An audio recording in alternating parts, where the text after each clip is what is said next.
Hello everyone, this is Professor Maloney, and today I'm going to be creating a Microsoft Excel training demonstration video for all 4 modules at the MindTap site for this class.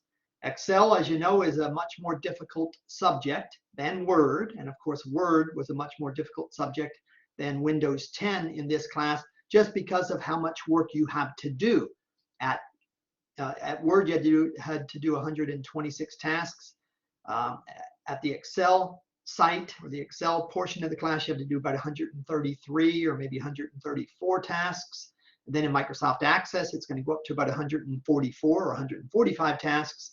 And then finally in Microsoft PowerPoint, it'll go up to about 155 or so tasks. So it's going up every time is the bottom line. But Excel, in terms of being a subject, just a subject, is much, much, much more difficult than everything else other than Microsoft Access. And with Excel, you must do 3 projects in addition to those 4 training modules. Whereas in Access, you have to do 4 training modules, yes, and it's 140 something tasks, yes, but you do not need to do any projects in Access. So Access, even though it's the most difficult, you'll actually get a little bit of a break because you won't have to do projects. All right? All right, so let's get on over there and start doing this work. So I'm going to share my screen and we'll get going. Okay. All right, so we'll go here. And for this one, I'm in the 2143 class. That's the Tuesday, Thursday evening class. Remember, Monday, Wednesday, you're 9165. But both classes are from 6:15 p.m. until 9:30 p.m. I've made 3 videos in the 9165 class, and this is the 3rd video in the 2143 class. All righty. All right, so I'm going to go, as usual, to MindTap. So I'll go to MindTap. And as usual, also, I'll start with just a little tiny bit of information about, where we're at and where you need to be at. Because basically, while I'm waiting for that to pop up, so the class started October in the case of 2143 on October 25, in the case of October. And in the case of 9165, it started on October 24th. So there's 1 week there. And then the second week was the last day of October into the first week of November. So that was 2. And then we had 2 days last week, the second week of November. So that's 3. And now we're already on week 4. And remember, I told you it's only a 7.5 week term. So basically, it's already half over. All right. All right. So in Excel. Now, remember, this is the Tuesday, Thursday class, which means theirs will be different than Monday, Wednesday, but only by 1 day. All right. So the 4 Excel trainings and the 3 Excel projects are in the Tuesday, Thursday, the 2143 class. They're all due on Tuesday, the 22nd of November at 6 p.m. All right. At this point in this particular class, the Tuesday, Thursday, only 9 students have even done the first training. And this stuff is literally due. This is the 14th. This is literally due in 1 week and 1 day from, so 8 days and let's say 7 hours and 8 minutes, something like that. All right. But anyway, so what do you have to do? You have that training, you have this project, then module 2, you have another, remember the orange filled in bubbles are the key, the Excel module 2 training and the Excel module 2 project. Then module 3, you have another training and another project. And finally, module 4, you only have the training. Okay. Obviously, everyone has the practice exams. Remember, practice exams are not required, but I still strongly suggest that you do them because each of them is set up to be an exam in terms of you only get 2 tries per task. That way it lets you know whether you're exam ready, okay? Everything from the practice exam has the same chance of showing up as everything from the trainings, because every training, every practice exam is based on the trainings. The only thing they change up a little bit is the scenario, but the task, the objectives, all those things are the same. All right. So there's an awful lot to do, but I'm going to take my time, try to take maybe 45 minutes on this video. We'll see. I don't want to go too fast just because Excel is challenging. All right. So I'm going to open up module 1 training. And I'll try to remember to count them all, even though I always tell you how many there are. I said there's about 133, 34, or 35. So for module 1, there are 38 trainings. Okay, so I'll make this large and we shall go from here. So center the contents of cell C3 horizontally. Well, here's column C. You know that from watching the videos, or if you watch the Excel overview video. Columns are up and down, and then rows go left to right. So this is row 3. So where the column meets the row is right here. And if you check the name box, it'll say you're in C3. And here they're saying center the contents of C3 horizontally. Well, if you just look at manager, it's hard to tell how it's centered or not because it's the whole width of the word. But ID, you notice ID is on the left. But look next to it at contact first, contact last, company name. They're centered. This one is left justified. You can tell because ID lines up with M. If you look up here, you'll see it's left justified. That's hover. Okay, align left. But they want horizontally. This is horizontal. So you click that one. Remember, as always, I'll try to remember anyway to do at least one, not at least, but exactly one with the observe mode and one with the practice mode. If I forget to, it's just that I do these a lot, obviously, whereas you guys don't.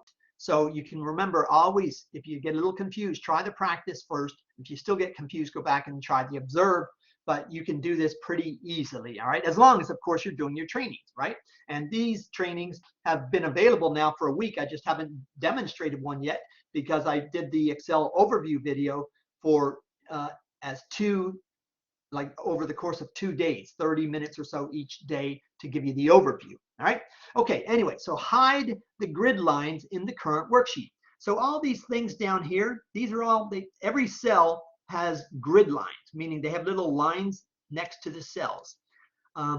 If I click here, I'm not sure if it's going to mark it wrong. I probably won't because I'm only clicking. So let's see. Yeah, I'm not doing anything with it. But see, there's grid lines around that cell, grid lines around this cell, grid lines around this cell. This one may look different, but it's because this one has this image over here, and they made the cell height a lot more, but it still has the same stuff. All right, all these things are grid lines.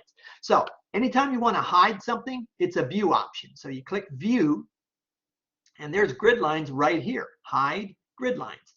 And when I click this checkbox to uncheck it, then these lines down here will disappear, and it'll look more like what you see up here. I mean, it won't be that color, but like there's no lines, right? It's just blank space. So this will just be all white, no lines.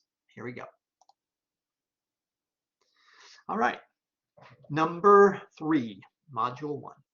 Use the tell me box to change the fill color of cells in range B4 through D4 to change to black text 1, which is theme colors, top row, second option.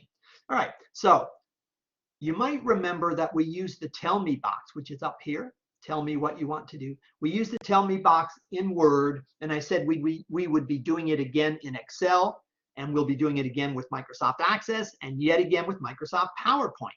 So they just want you to get comfortable with clicking your tell me rather than trying to search for things. You know, tell me is pretty good, but obviously most of you guys probably just click a new tab and just ask, right? You just ask your Google or your Bing or whichever browser you're using to find something for you, and then they'll pull up lots and lots of information. But anyway, all right, so they're telling me they want me to do something with this range. Normally when they pick a range, they want you to select that before you do anything else. So I'm going to go to B4. So here's B, here's 4. So here's B4. Check the name box if you want to verify. So B4, and with the hollow white cursor, left click, and then drag. Hold your left mouse button down and drag over again. So now I've selected from B4 to D4. Okay, you see that there's a green border underneath the B, the C, and the D.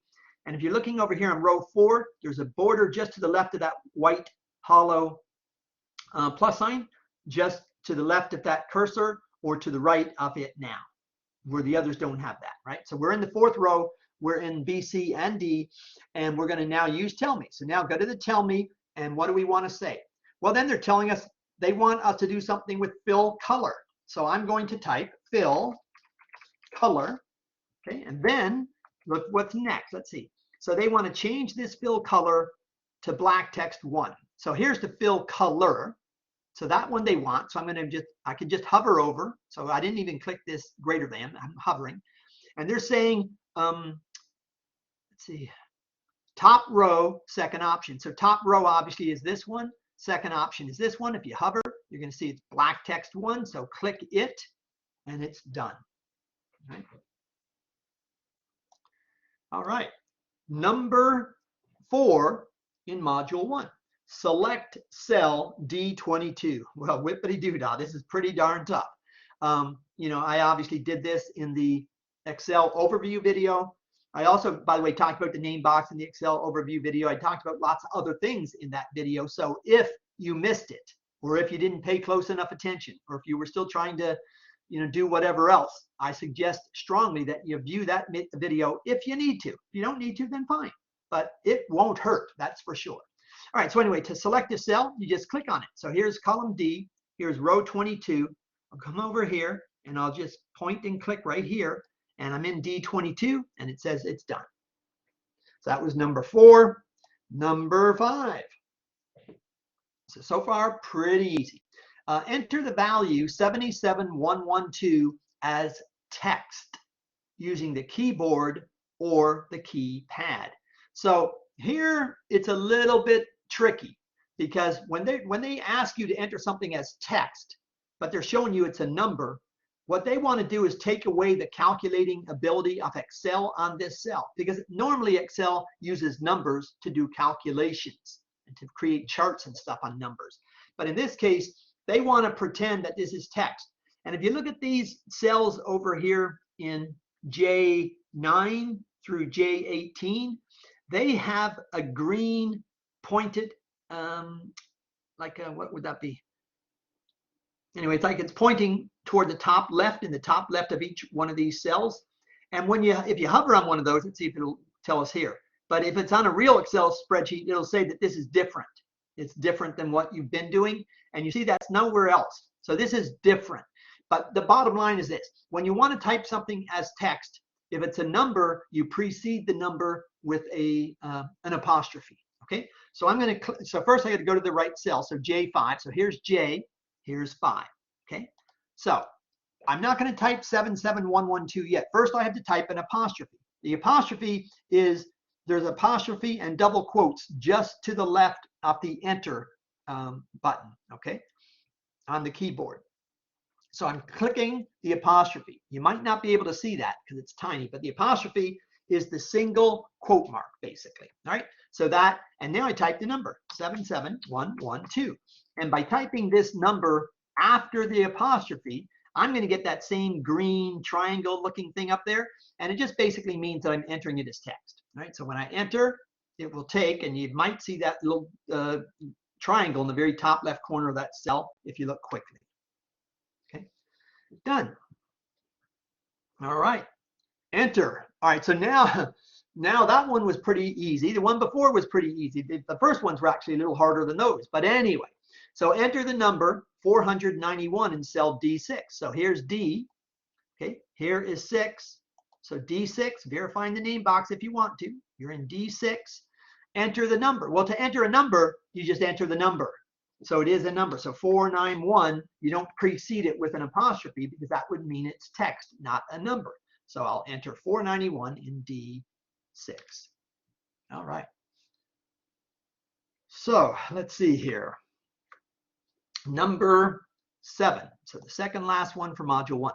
In cell B16, so here's B, here's 16. So click here. So they want to create a formula with all these numbers. And again, I demonstrated 2 or 3, actually 5 or 6 of these things in the Excel overview video as well. So in cell B16, create a formula using the sum function to total the values in the range B4 through B15. So when they tell you to use a function, you must type that function in after the equal sign. And remember, everything in Excel, every formula begins with an equal sign. The one thing, though, you don't need to do is when they capitalize, they show this SUM in caps.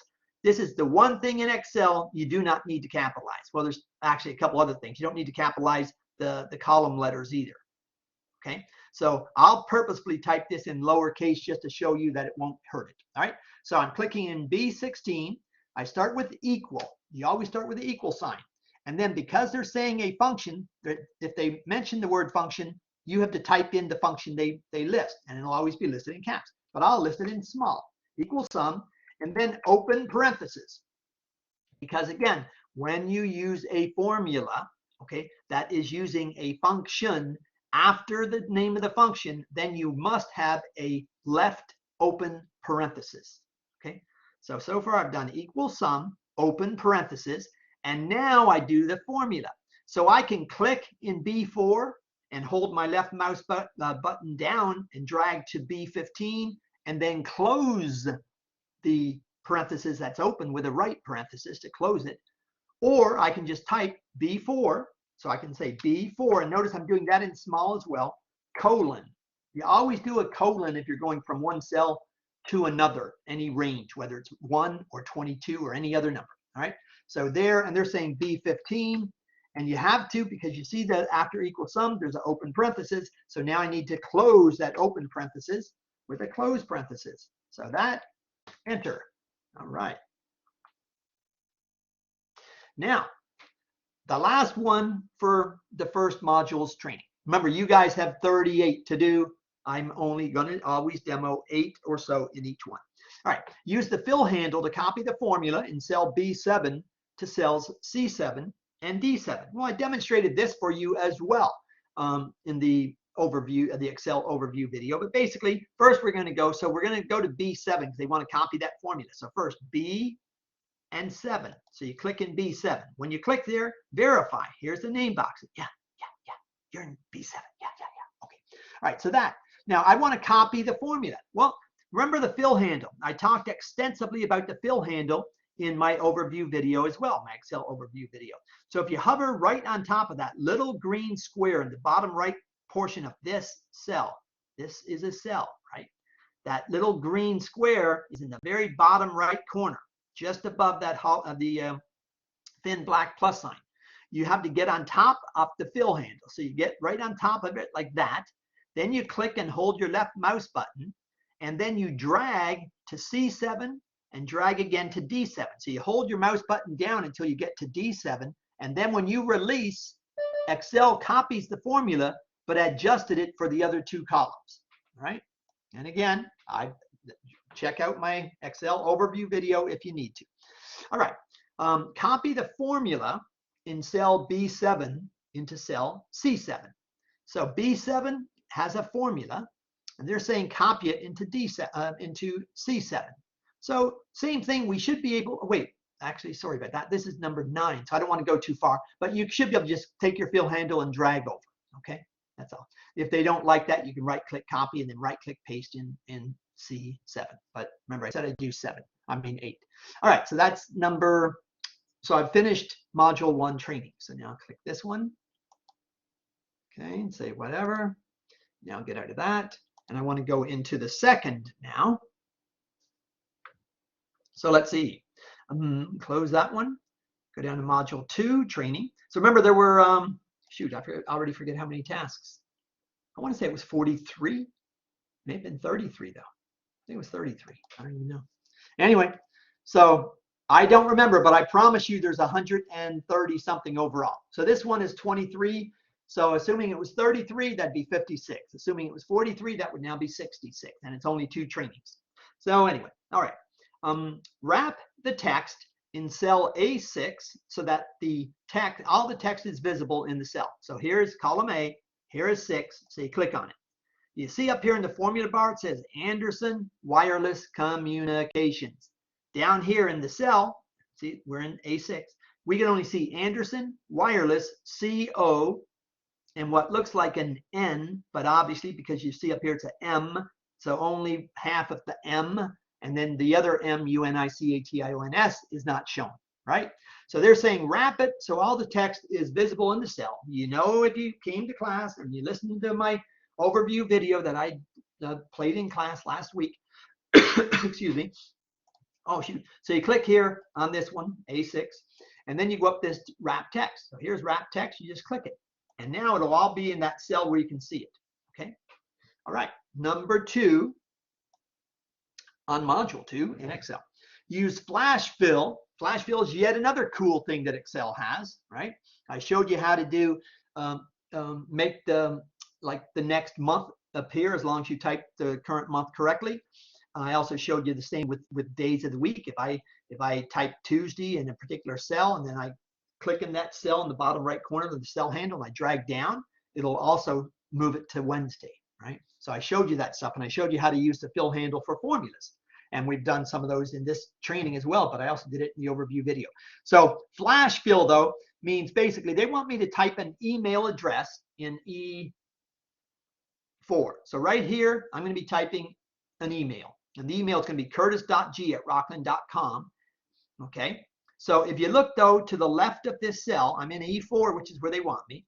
Look, there's a word Curtis in D4, and there's a word Glenn in C4. So Curtis is this one. So they want the last name, and then they're saying dot, meaning period. And then G happens to be the first letter of this person's first name. Okay. So I'm going to type curtis.g@rockland.com. So curtis.g@rockland.com. Now, when I enter that, then I'm going to be down in E5. Okay. And then they want me to type Sal.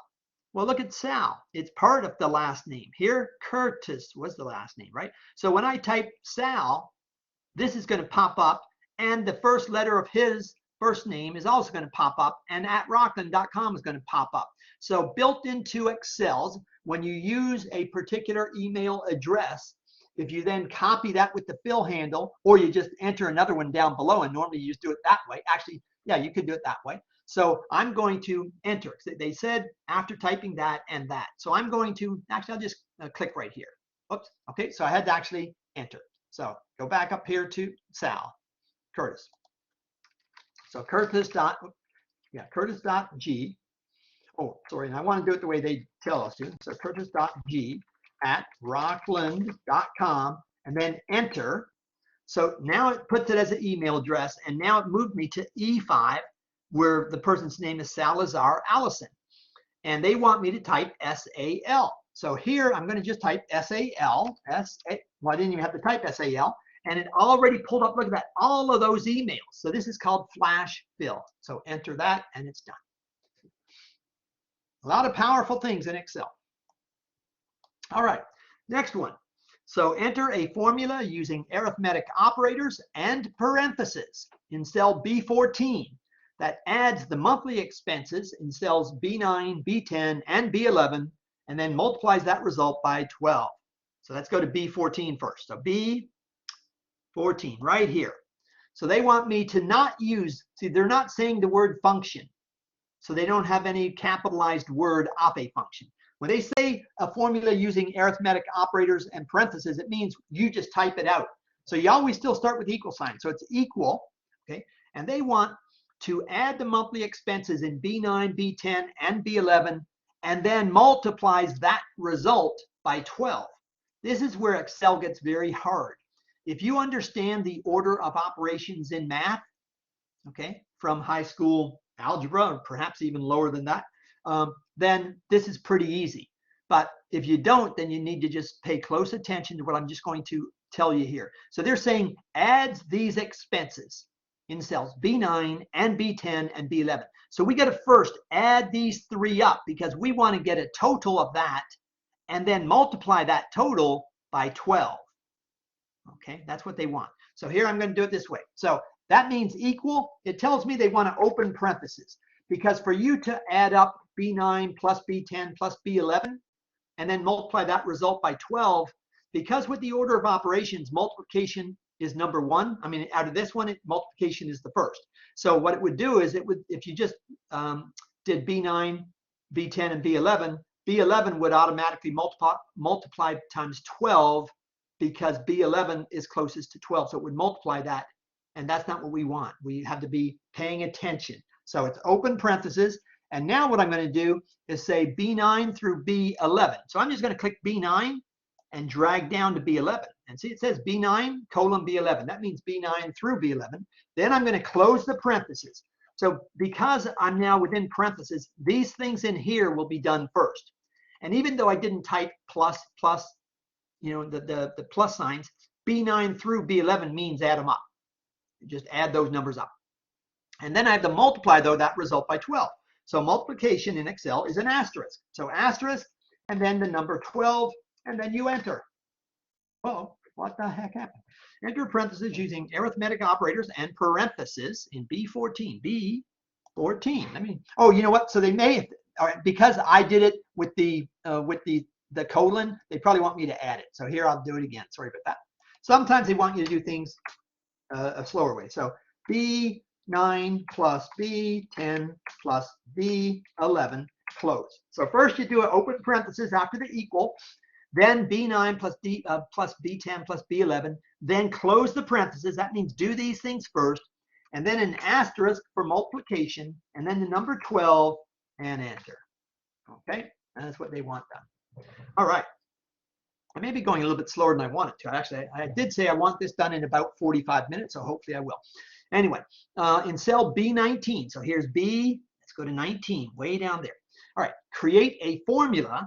So again, they're not saying a function though. Create a formula by entering cell references that subtracts B6 from B5 and then subtracts B18. So because this is all subtractions, I don't need to put anything in parentheses. You just do an equal sign, all right? And then another tricky thing when you're doing formulas in Excel is if they say subtracts B6 from B5, you don't do B6 minus B5. It means take B5 away from B5. So I'm going to say equal, and this time I'll do point and click B5, oh, equal B5, okay? And then minus, because they want to take B6 away from B5, so this one, okay? And then they're saying, and then subtracts. So I don't need to have an open and closing parentheses. If I was multiplying it or dividing it, the next one, then yes, I'd have to put parentheses around these two, but I don't need to. So another minus, and then B18, this one. So enter that. Done.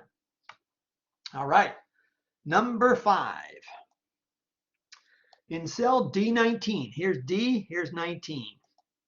Create a formula using the count function. So here, remember, it's a function. So what do? You type the function. So equal count.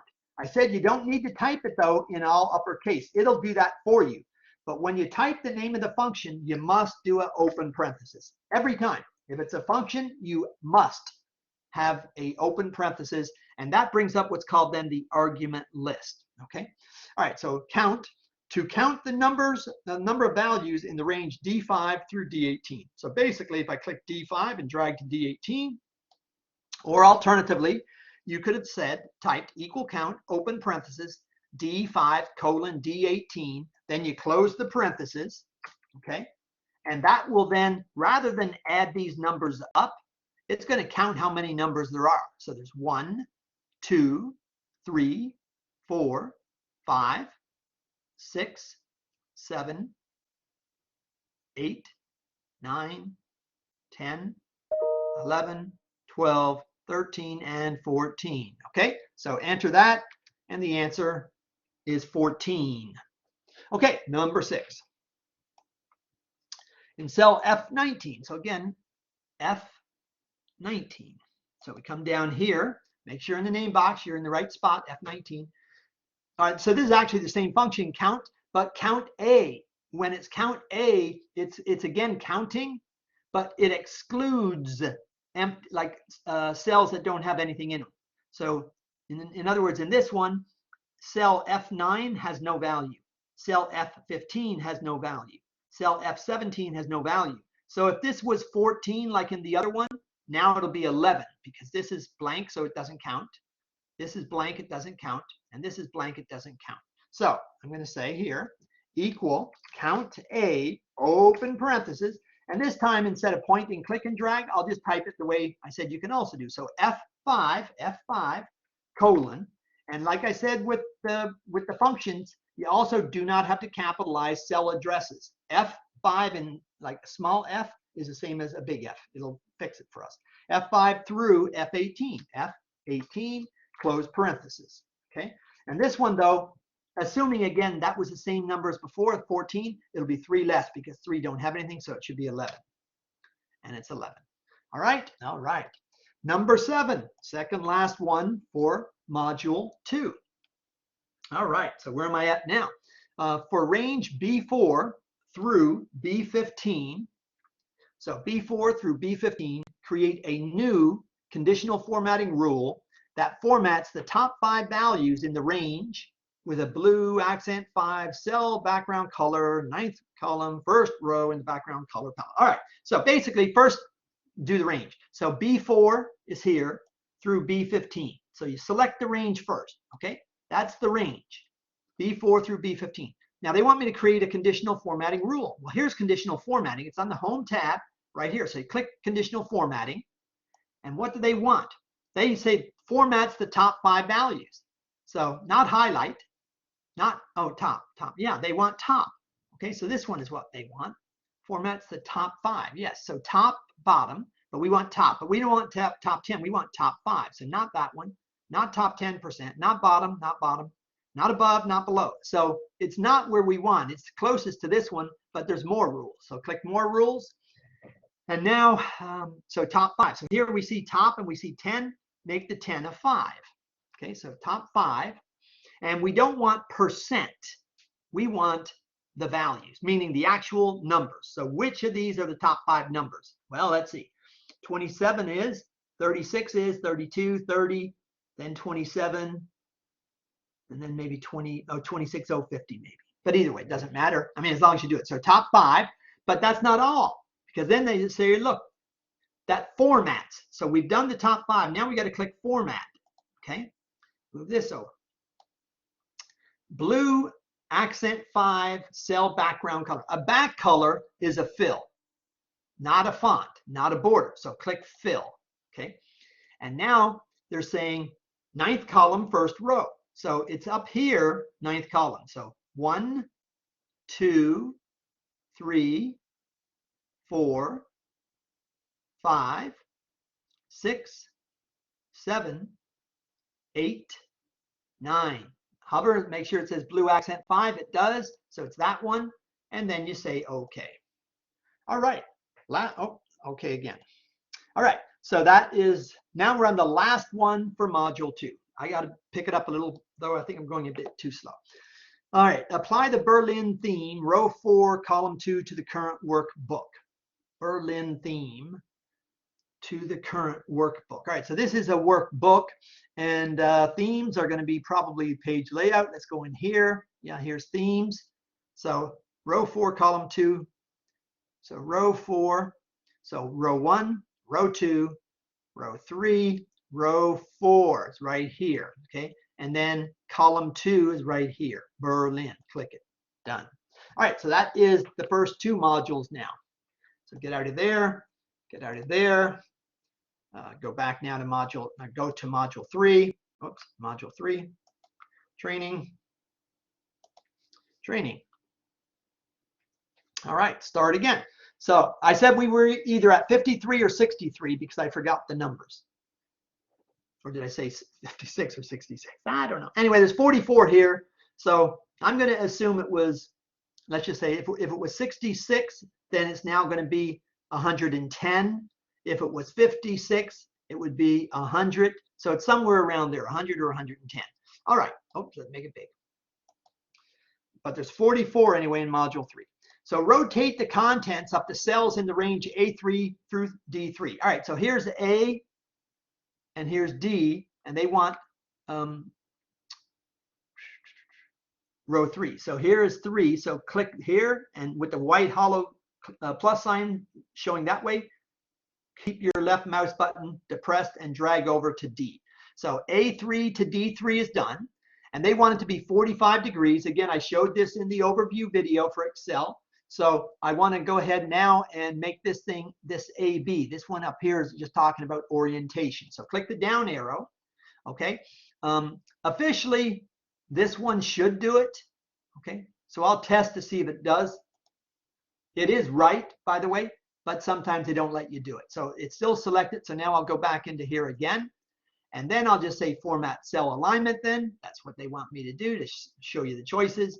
Now they want 45 degrees, which is here. I'll do it this way this time. So that's 45. It even says 45 and I'll click OK. Okay, so that one it took. All right.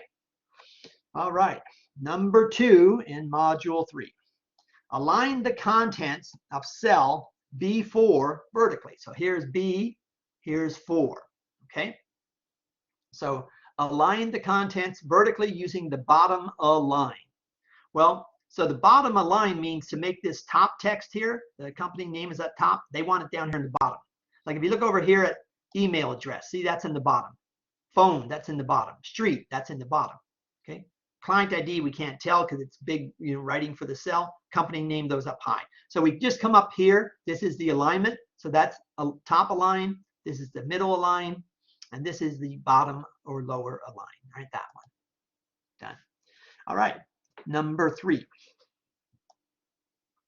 Use the autofill feature to fill the range A4 through A15 with the number of the month, with the names of the months. Starting with January. All right, so in A4, they want me to type, wait, in A4? Starting with, okay. So they want me in A4, again, check the name box, A4, type January in capital letters. You have to enter to make it take. Then you got to click back in A4. And then what are you going to take? What's that little green square? That's the fill handle. So the bottom right corner of any cell, you see a green square, small green square. Put the mouse on top of it, and then it looks like a thin black plus sign. Click it and hold the left mouse button down. Drag down, and we want to go to A15. So A15 right there. Done. All those months were put in. If you don't know how to do it, watch the overview video or just do the training a few times or practice and observe. I still haven't done them. Like I said, I'll try to remember to do one of each. All right, so fill the series in the range B or B5 to F5. All right, so here's B, here's 5. B5 to F5. B5 to F5.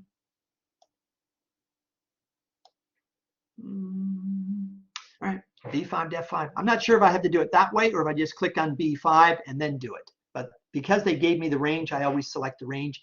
And they want a growth trend. All right. So anytime you see words like that, you're looking for words. So growth trend, fill, series. All right. So let's see here. There's a fill. So click the down arrow, move this. Click the down arrow on fill. We want now a series or a growth trend. Here's a series. Okay, so series we got fill. We want a growth trend. Here's a growth trend. And then a step value of 1.1. Well, here's the step. It's 1. So click to the right of the 1 and type a 0.1. 1.1. And we don't have to change rows because you can tell it's going left to right, meaning from B5 through F5. So that's a row. But if they had wanted, let's say B5 to B9, then we change the row to column. But this is a row, so that's right. And I think we just say OK. Yep, done. All right, so that was number 4. So now we're on number 5 in module 3. All right, use autofill to fill the range D12 through D19 with only the formatting from cell D11. So fill the range with the formatting from. So this is similar to the subtractions where they say from a different cell.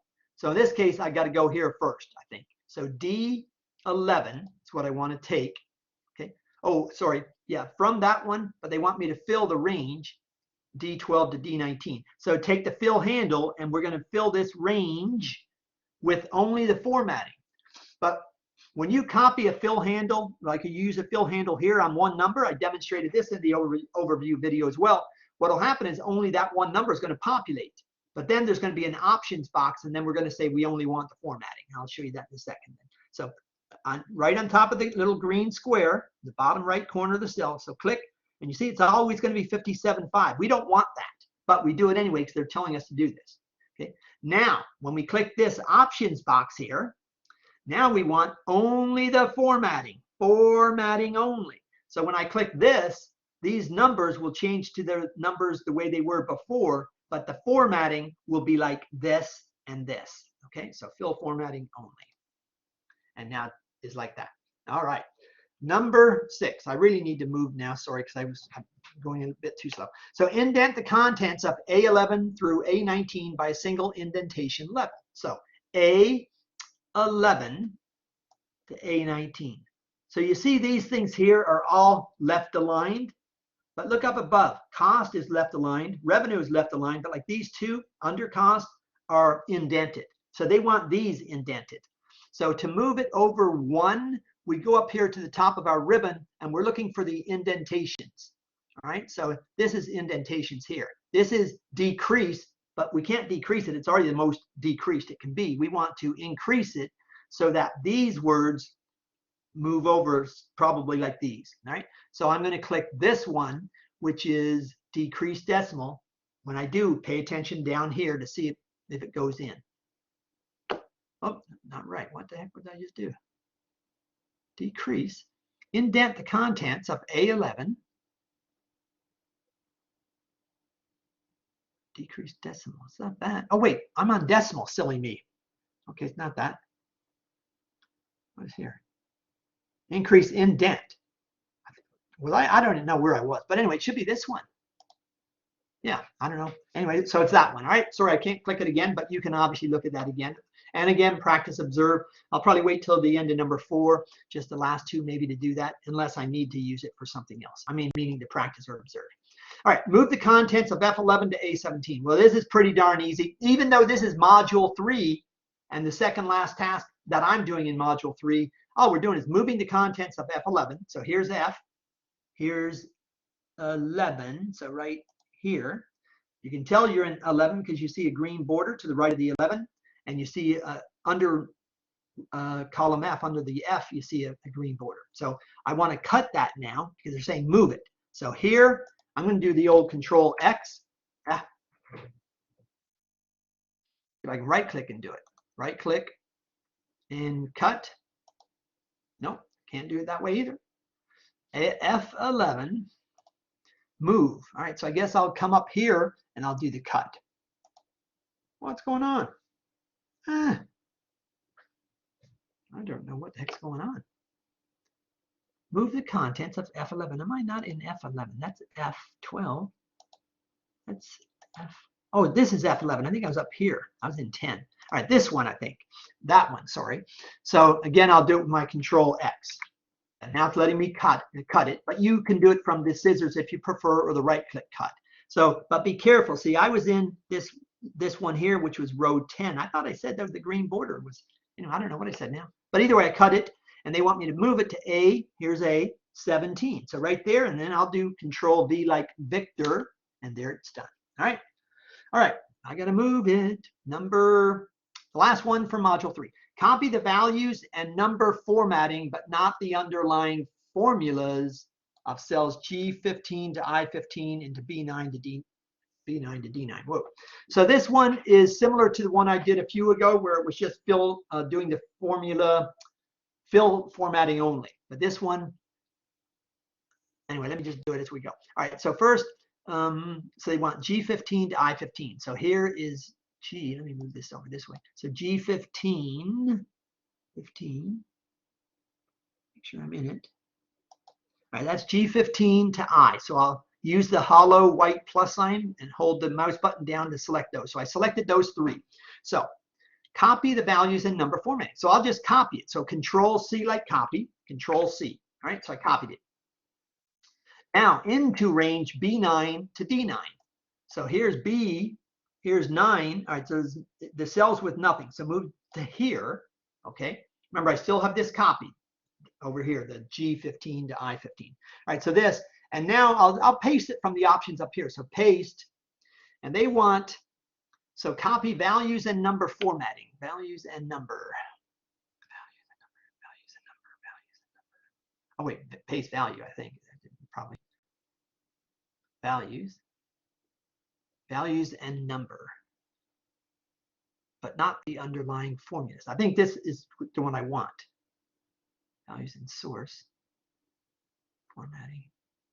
Paste, picture, yeah. All right, so it's this one. Values, well, if not, they'll tell me, but so I'll do that one, yeah. All right, so it's that, and that was number 8. So now I've done 3 modules. All right, get out of that one. Module 4. Module 4. Oops. All right, so we were at either 110 or 100 or 110, something like that. There's 30 in this. Actually, I guess we must have been 103 because with 30, then it goes to 133, and I think that sounds right. All right. Anyway, all right. So here, group the October, November, and December worksheets. Then in cell B9, use the auto sum button to total the values, and B6 to B8, and ungroup the worksheets and switch. Okay. So basically, we're gonna group our worksheets. You see this? Actually, there's 4 worksheets, but we're grouping November, December, October, November, and December. So we're grouping this one. So you point and click at it, and then you hold your control key down and push November, and then push December. So you see they all have a green border. That means they're grouped, all right? Now, then in B9 on the October worksheet, enter. So now they want me to enter a formula. So this actually is October because the October doesn't have the border on top. So that means I'm in October. So go to B9. So here's B9. What this is going to do, though, is whatever I type in here, it's going to automatically apply it to November and automatically apply it to December. In other words, the formula I put in here in the October sheet will be formatted to work for the November sheet and also the December sheet once I do this thing here. All right. So what am I doing? Use that to total values B6 to B8. So here B6 to B8. They didn't say to use a function. So, oh wait, they said use the auto sum. So here, click in B9 and go to your auto sum, which is up here on the ribbon. So click the down arrow and I want sum. So it says, is this what you want? And you just enter by saying, by hitting enter, that means yes. So now it's done, okay? So this formula here, I don't think they'd let me click on November or December to verify it, but I know those sheets also have the same formula, okay, automatically. All right, so now they're saying ungroup the worksheets and switch to, actually, so we are going to go to November. So to ungroup them, all I got to do is click on November, or maybe I'll right click on November and say ungroup. Okay, so now we're going to be in November. Now, didn't say, oh wait, no, I already passed it, sorry. But either way, it worked. All right, number 2, in cell B6, so here's B6, enter a formula using defined names to subtract direct costs. So subtract from. So it's going to be equal B4 minus B5, but they want us to use these names. So in Excel, sometimes you have names. If I go to this name box, you see there's direct costs and revenues. That means they've set it up so that those names refer to a specific address. So here I'm going to type equal, because they said in B6. So I'm in B6. Using defined names to subtract direct costs from revenues. So that means revenues is first. So equal revenues. And see, when I type it, it pops up. So I'm going to click on it now, or double click it. So now it's up there. And then that minus the other one, direct costs. So DIR, and again, double click on direct costs. And that's it, and enter. All right. Number 3. So 6 to go. Share the current workbook on OneDrive with user1@cengage.com and add the message, please approve for distribution. All right, let's see here. Share the current workbook. So to share something, you go to your file and there's a share choice, share. Okay, so share. Now, share the current book, the workbook with. So I'm sharing it with a person, not anyone, a specific person, user 1. So I'm going to click here looking for user 1. Oh, no, I'm just going to, all right, I'll have to type it. But so specific people, okay? So that's who I want, a specific person. And then I'm going to click apply. And now I type in user1@cengage. So user1@cengage.com. I click that just to say, yeah, that's who I want. And now I want to add a message. Please approve for distribution. Please approve for distribution. No period at the end of distribution. So just that way and send. Done. All right. You know what? I should probably do one with the observe because I'm almost at the end. Assign the defined name sales 2020 to range, but it's pretty darn easy to do. But let me just do this one with them anyway. So I'll just click observe. All right. And observe. So we're on number 4. Using a defined name that describes the contents of cells in a range can make your formulas much easier to understand. A range name such as Sales 2020 tells you much more about the range you are referring to than cell addresses. Click and drag to select range C5 through C13. Now I'm in the observe, so she's going to do it for us. You will create a name for this range based on its content. Click the Formulas tab on the ribbon. She will do it for us. So range, and then In click the formulas. Defined Names group, And then click define the name. Define Name button. Okay. The New Name dialog box opens with the insertion point in the Name text box. Type Sales 2020 in the dialog box. Click OK. The New Name dialog box closes. Excel assigns the name to the range. The new range name appears in the name box. All right, so let's do this on apply. And remember, I said I wanted to demonstrate at least one with each, so that's really why I did that, but that's okay. So range C5 to C13. So here's C5, drag down to C13. Make sure that you've got the C5 through C13 all selected. So you can look at, there's a green border to the right of 5, 6, 7, 8, 9, 10, 11, 12, 13. So it's done. And here I'm in column C, it's got a green border. All right, now assign the name. So you go to formulas, okay? And in the formulas area, there's a define name. So you want to define a name. And the name is sales, no space, 2020, capital S for sales. So S-A-L. You may have to click there because it was blinking, but it didn't let me type. So sales 2020, no space, and just say OK. Done. All right. So this one I'll just go back to doing. I got a few more, and I'll do the other one after because I kind of just want to do it. So let's see here. Create a defined name for range A4 to E18. So A4 to E, way down here though. So A4 down to E18. So you see all the borders. They all have a border around that. All right. So that now create a defined name using it. And they want me to use it from create from selection. All right, so you go to formulas, okay, and here's a create from selection. So click create from selection. Let's see, and they want titles in the top row. Okay, well they already have that. I did not type that. I didn't put a check mark, so it was already there. But note that use titles in the top row and select the year's range. So select. I think first I say okay, okay. And then I want to go to the name box and pick years. So now the name box has all these because this is client ID. I just made it. Name, I just made it. First, last, years, I made it. And they want to select the years. So click this one. Oh, you know what? Actually, they probably wanted me to pick it from here. Let's see. I did that. I can enter. Let's see what's going on. Let's try again. All right. So 4 here just to make sure. A4 to E18, and then here create from selection and top. And this time they don't have top row. That's interesting. Okay, I guess they actually do want me to do the top row, and maybe click here before I say okay. No, it doesn't let me now. That's actually very, very easy. I mean, to me, but so since I didn't get it right, I'll just do the practice just to let's get it over with. Using defined range names makes your formulas easier to understand. Using existing labels in a row or column within the range saves you time and keystrokes when you create the range names. Click and drag to select range A4 through E18. You want to create names for data ranges in this selection based on the text titles in the top row of the selection.